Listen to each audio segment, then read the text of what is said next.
सांगली जिल्ह्यात म्हैसाळ गावात कुटुंबातील वयोवृद्ध लोक, लहान मुलं सगळे स्वतःला मारून टाकतात. साळुंखे परिवाराचा दरवाजा दुपारपर्यंत बंदच होतं.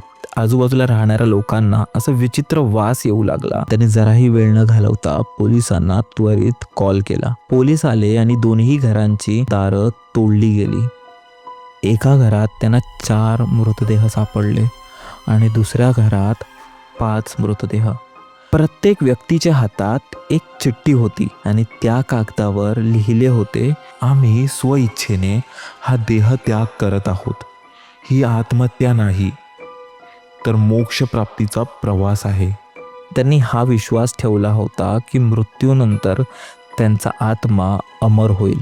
ह्या मृत्यूला ते लोक पवित्र मानत होते. पूर्ण पॉडकास्ट यूट्यूबवर आहे, पटकन जाऊन बघा. ह्या कथा मनोरंजनासाठी आहे. काही लोकांचे अनुभव व काही पूर्णपणे काल्पनिकही असू शकतात. त्यामुळे कृपया यांना मनोरंजन म्हणून घ्या.